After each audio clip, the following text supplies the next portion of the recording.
Duh.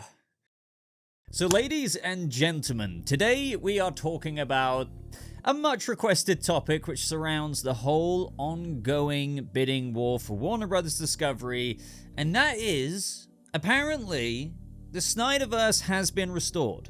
As in, has already basically been restored, according to reports. So I've had plenty of you reach out to me, like genuinely asking me if, you know, there's any truth to this. If you couldn't tell already, this video is going to be a long, rambly one, as we do best here, so do be prepared. But here's my 2 cents and then some on the whole bloody conversation at hand. And I know for some of you watching right now, you might be like, wait, what, why is this even a discussion? Surely not. Well, believe it or not, apparently it is, and I think it's a discussion that is worth tuning into for those of you who can't be asked with this kind of conversation, just with regards to the aspects of the larger sale, what the whole process of that even is, how that applies to all of this being claimed, what do I think are the realities of the prospect of something like this happening in the next few years, and just overall get into the most rational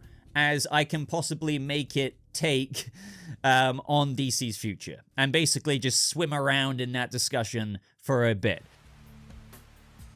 So to begin with here, what's led to this belief? Not even just belief, claims, as I say. Well, Warner Brothers Discovery putting themselves forward to be sold, you know, whether that's in its entirety or for certain specific assets like their streaming and studios. I will say it's not hard to imagine and kind of put yourselves in the shoes of being a die-hard Restore the Snyderverse fan and kind of think to yourself, well, wait, technically, if Netflix or whoever else purchased Warner Brothers, they could, if they wanted to, bring back the Snyderverse and bring back Zack Snyder to complete his Justice League movies. Maybe even toss a Ben Affleck Batman movie in there, and so on, so forth. And, you know, before anything else is said, I do want to say I understand that. And what is that? Well, just basically, I've never had an issue with the desire for Restore the Snyderverse fans with limitless passion to want to see Zack Snyder's story finished. And so to have some form of renewed hope come out of a Warner Brothers purchase for some form of continuation is a perspective that isn't really hard to comprehend why that's a thing for some people out there. And I think, you know, side note here, there are ways to even do that through the DC Studios adjacent label, DC Elseworlds, perhaps through animation, even though I know that's a touchy thing to suggest, given that it, you know, usually the desire for a continuation of Snyder's story is the all or nothing approach, with anything else not being good enough, which again I can kind of get, but that's another topic entirely. So again, all while I understand the prospect of hope with an upcoming Warner Brothers sale for some people, what I can't quite fathom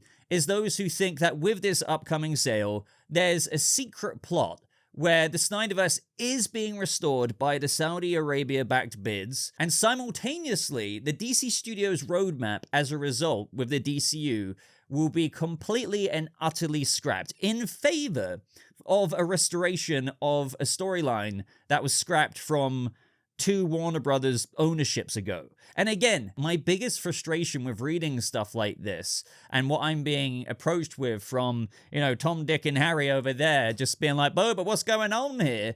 Is being put out there like it's just a complete and utter fact. When in reality, it's like, no, it's not a fact. I haven't seen anything out there that says it is.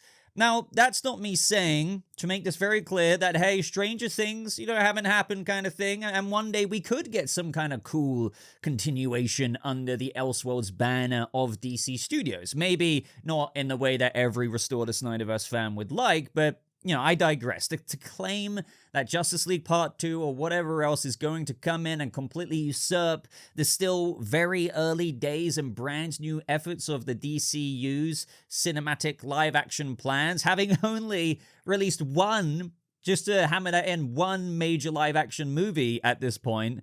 There's just so many things that don't add up to me about that.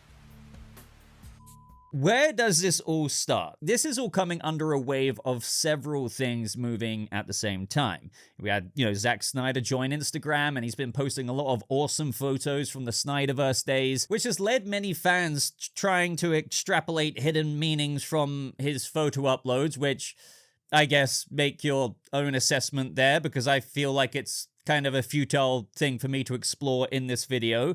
Then, in addition to that, we have people combining the conflicting reports of Saudi Arabia-backed bids to companies interested in acquiring Warner Brothers, such as Comcast or Paramount. And then there's Snyder's partnership with the UFC and Turkey Al-Sheikh and his movie Brawler, as though to mean, well, if that goes through, then they'll place Zack Snyder in charge of DC Studios.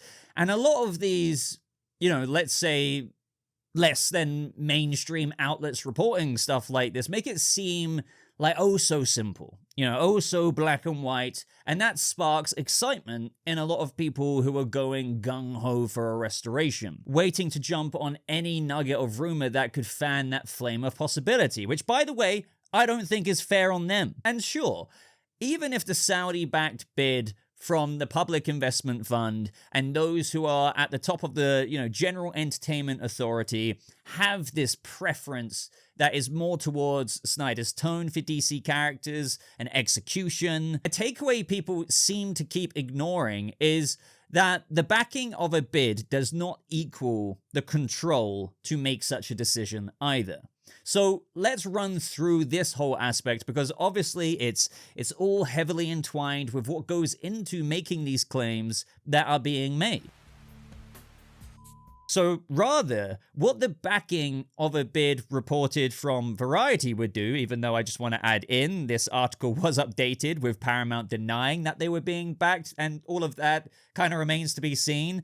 But either way, a backed bid would perhaps be more about, okay, like we did this for you, Mr. Company who purchased Warner Brothers, and we get this in return. And that's things like a movie shoot in Saudi Arabia, perhaps a red carpet, obviously passive investor returns, and that sort of thing. And sure, just to be more open-minded here, there could be finer details inked with what weighs into a deal that figures out the ownership structure of everything that goes through with something like this.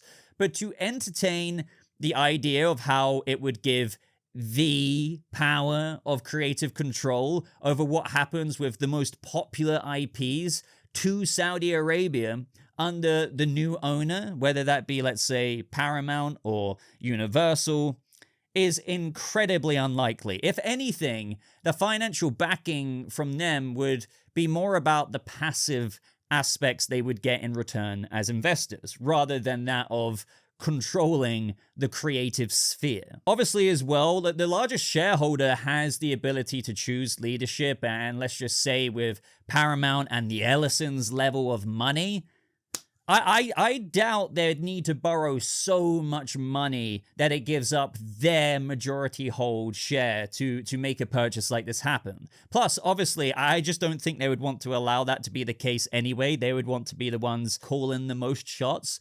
So just to give you an idea with that, Paramount's reported prior bids were apparently in the $60 billion plus range. And the supposedly backed Saudi bid with Paramount, even though they were denying it, was reportedly then boosted up to around $71 billion. And, it's highly likely that most of that money is still Paramount's. And sure, like, no option is a great option here. Like, we don't need to go over that, but Paramount have already been quite vocal in how they've said that they'll keep the creative side of things in place, which, would mean the current plan of how things are at DC Studios, for example, and how that would remain the same for some time, perhaps. But we'll get into that in just a minute. Now, as for Netflix, well, they've got a lot of money as well, as we know, and it seems quite unlikely for their bid to be backed by Saudi Arabia. As we know, Netflix, alongside Comcast in this bidding war, aren't interested in purchasing the entirety of Warner Brothers. Like, Netflix are only interested in the studio and streaming half of Warner Brothers Discovery. So Paramount still kind of seems to look like the top dog just due to being like the only company in pursuit of the entirety of Warner Brothers, and if paired with a good price, it does kind of make things look like a lot smoother to the board rather than selling things off independently and valuing this, that, and the other. But going back to Netflix, it's kind of like, I don't know, man. Like, even aside from that, it seems less likely. There'd still be a bunch of concerns from an antitrust perspective of HBO Max merging with Netflix and them chomping up even more competition, which has been expressed by congressmen already. And also just on the larger topic with the Snyderverse and everything, like, are Netflix really going to put all the resources into restoring the Snyderverse when they seem to be like slashing more and more of Zack Snyder's ventures with the more time that passes by, whether that be, the Army of the Dead sequels and the universe there with the larger ambitions that were once at hand. Rebel Moon ended up fizzling out, and it kind of didn't get the larger plan treatment. And now most recently, Twilight of the Gods will not be returning for a second season there. And I want to remind people, these places out there spewing all of this supposed news are saying all of this in mind with them also getting rid of the DCU. So, okay, like, would Netflix really go ahead and do all of that? Or would they more likely cultivate the existing plan in play at DC Studios? I still think it would be the latter. Even if they wanted to shift things around a little bit, that still wouldn't mean, okay, scrapping everything to go back to the continuation of square one all of those years ago. So I do think people are coming around to the idea that, okay, well, sure, it would be pretty mental and cool for Zack to pull off bringing back a Justice League Part 2, even if it would be quite a Rebel Moon equivalent mission of getting all the cast back, which is a whole other video we could get into to release on Netflix. But I think after all is said and done here, Netflix might not really be the bastion of hope some may have relied on, as it's kind of been put into question, even from the hype behind the vocal Snyderverse fan base, if they'd even hypothetically, as new owners of Warner Brothers Discovery, invest in such a thing. So as for which company lands up on top and how that could impact DC's future and, the kind of prospect of a Snyderverse restoration, well, I'm going to say what I've said before. In my opinion, I believe that either company, whether that be, Comcast or Paramount, who are probably more likely than somewhere like Netflix, they'll still look at this IP of DC that they've inherited, like they would own it then, as more worthwhile keeping the current loadout, right? The current carts, if you will, on the track, up until a certain point, that is, where one day analytics need to be observed, it's still a business, and evaluations made with regards to how that roadmap has fared. But once again, let's revisit the crux of this video. These claims of restoring one universe and doing away with the other still pretty damn brand new enterprise. And man, like not to mention how that would muddy the waters of an already muddied DC brand, just from an optics level, like just whiplashing back and forth and like, oh, we're doing, really? And again, to stress, I say that with regards to doing away with the other universe and only bringing back one. Not talking about like both existing simultaneously. And here's the thing. Despite these reports that people are discussing and a portion of you guys are, sending my way, nothing official has been said, spoken about, or has even happened. It's all coming from, would you look, Twitter news pages, one in particular that hasn't got a good track record of reliability, and it's pages like this that are catering to an audience of those who are already queued up to hear just any remote possibility of their universe being restored. It doesn't sound like engagement farming at all. And now you even have people thinking that Lantern's going from the tentative early 2026 release date to summer 2026 has something to do with all of this. And I'm just kind of like, where the heck is the logic here? Which brings me to my next part of this discussion. And that is the actual process of what happens next and why I believe the projects that are coming our way over the next couple of years are most likely gonna be just fine. So first of all, with this one specifically, Another thing that baffles me about all those articles that you may have read about this is how there's not really any consideration about when it comes to the timeline of an acquisition of a company like Warner Brothers Discovery to the winning bidder. And most importantly, how you literally cannot do what is being claimed with the Snyderverse right now, nor anytime soon. So any new owner of Warner Brothers Discovery would have to go through the long and we're talking like dragging your heels long and boring process of what happens when an acquisition takes place. Now, I'm not here to do a lesson on how the sale of a company goes down in Hollywood, nor am I pretending to be an expert, but just basic research will show you that this isn't going to just be like that. So even after bids from the interested parties are taken into account, and we're hearing that we could be learning a lot more about that around Christmas time, there's still like the negotiation that happens behind the scenes, how certain assets are handled, again, depending on the kind of sale that takes place. Will Zaslav stay on in any position if it was Paramount? What regulatory aspects do they even need to consider? What about the debt that said company is inheriting? And that kind of list just goes on.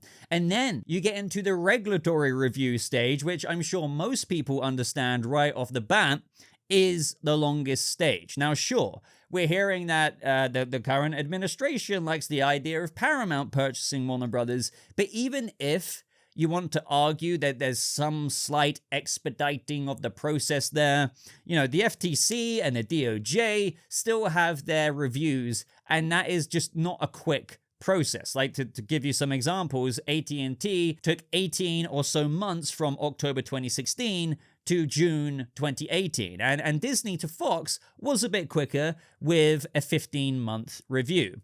Then there's just time on top of that for like closing the deal, like the transition of said acquisition. You know, and I will say that technically it would be arguably quicker if a buyer came along and just wanted to buy certain assets of Warner Brothers rather than the company outright, as it would be a little less complex when valuing things. But still, within the Hollywood space, it would be up for a lot of scrutiny. But I believe my larger point here stands. Like, even if you want to argue that this goes on the quicker side of a review process, this will still take some time, which kind of nullifies some of the more preposterous claims being made out there, like, oh, Lanterns is going to be cancelled, the Batman Part 2 is going to be cancelled and never release in 2027, to whatever else. Now, going back to the larger point, James Gunn's Man of Tomorrow begins filming in April, and Matt Reeves has already said that the Batman Part 2 aims to do so as well, even though he's also acknowledged it might be in May, just because of pre-production things and maybe scheduling. So both of those productions will literally have actors on set in just a handful of months, and even when they finish shooting and are in the stages of post-production, the Warner Brothers purchase review will still not be complete, most likely. So this is why I've said quite repetitively here on the channel when talking about this, just subject in general, okay, talk to me again when we're going into the new year of 2028. Why is that? Well, that's kind of a larger conversation. Like, well, first of all, you know, it seems very clear to me that the current status quo of DC Studios is going to remain as it has been operating so far. Like you're gonna get Supergirl releasing in June, followed by Lanterns on HBO, and then Clayface, and then as we go into 2027, we're gonna have Gunn's Man of Tomorrow, and then come October 3rd, pretty sure it is, the Batman Part 2. So right now, there is no reason to deviate away from that plan. Like, you can argue down to the microscopic details of Superman's revenue all you want, but with it being the first live-action DC movie to release, like DCU movie rather, which in the broader perspective was Warner Brothers Discovery's first step of a much larger effort under DC Studios' plan for their cinematic universe, a task which was never going to be smooth sailing while trying to recapture the interest of a public general movie-going audience that had abandoned the former latter releases. Warner Brothers isn't going to scrap the DCU before an acquisition is even complete. Mind you, after just one One major movie release. So yes, Supergirl will be releasing next summer, and Lanterns will be releasing on HBO after that, and then we'll be getting Clayface, and so on and so forth. So yeah, back to what I said about talk to me again when we're going into the new year of 2028. Well, like, to me, that just makes sense, like common sense, even just through the lens of looking at it under Zaslav's rule. By then, we would have had quite a few projects in the DCU release, and we would have seen even a range of different creative tones, ranging from Superman to Lanterns and something like Clayface. And you can do an evaluation on whether anything needs to be adjusted for DC Studios' creative vision, depending on whether those projects are successful or not. Again, guys, like, if I was running Warner Brothers, if I was like in Zaslav's position, I'd do the same. Come 2028, give or take, hey, yeah, like, let's look at how we've been doing. And if I'm not seeing the results I want to see after a review of the analytics, if you know what I mean, then we've got to talk about that. But for now, even with this sale in mind, I don't see any major red flags here for the next couple of years. Now, bringing this back to the kind of larger conversation with the restoration of the Snyderverse from interested parties bidding for Warner Brothers, well, with an acquisition like this, like, sure, behind the scenes, those in charge could hypothetically start thinking about their new company that they're getting soon. Oh, maybe we do we want to do this? Maybe if we come in, we will do this, or something like that. But new owners, upcoming owners rather, can't literally legally arrange decisions until after the approval regulations goes through. So again, for these claims of how it's already been restored, it's just a bit like, but you can't really say that though, can you? But the question, even on the second front, you know, well, even with the new owners, and when the review and deal is finally done after a year and a half to 2 years, give or take, from this very moment right now, would they completely change direction and disband DC Studios as soon as they are able to? Like, no, I also doubt that as well. Again, now the review process and closing at earliest might all roughly go through sometime in mid to late 2027, let's say, and coincidentally enough, that's also when I'd say a review of how DC Studios has been doing, whether Warner Brothers ever sold or not, would have happened anyway, or like maybe going into 2028, as I keep saying, after the Batman 2's release and Man of Tomorrow's release. Why? Because that's fair enough of a thing to do, as we've already covered. So I think if things are performing well, they continue James Gunn's roadmap, even under said new company, as he would have already showcased that he's created a path forward for DC like IP that doesn't just involve his own written and directed projects, but he would have also hypothetically executed the commission of other projects with other writers and directors who went on to have their own successful releases, such as, you know, if Lanterns got a similar kind of response to the Penguin on HBO, or something like Clayface next fall. Now, yes, something to mention is that James Gunn and Peter Safran signed on for 4 years at DC Studios, and their contract is up sometime next year in 2026. But the way I'm seeing it, given that he'll be in the thick of post-production for Man of Tomorrow by the time that likely happens, I can imagine that he'll remain on at DC Studios, even if you just want to entertain the version where it's via a temporary extension until they figure out truly what they want to do, which, by the way, isn't unusual at all, especially when major transitions like an acquisition take place. But even if DC Studios hasn't got the results a new owner would have liked to have seen them get from 2025 to that of entering the new year of 2028. So, you know, perhaps somewhere a hit, let's say Clayface, with the small budget that it has, does really, really well, and Lanterns is received well on HBO, but Supergirl perhaps doesn't perform as well as they would have liked. There are a few options or avenues they could go down with all of this. So if it goes more or less close to something like that, well then arguably you'd keep Gunn on, as projects under his and Safran's rule would have most likely done well. But if each one really, really kind of struggles, then yeah, I can imagine you'd want to change things up. Like this is just 1+1 here. So even if things didn't do so great in the next couple of years, it actually just wouldn't remotely surprise me if they actually kept on James Gunn's castings, even his DCU canon that he's established, if you will, and in so doing, perhaps even some of the roadmap projects, rather than do an entirely new reboot where you recast Superman for a third time, for a third cinematic universe, and we get another third Superman movie reboot come 2029 or so, and I can't see a whole new era where you kind of also get the whiplash of the option of, oh,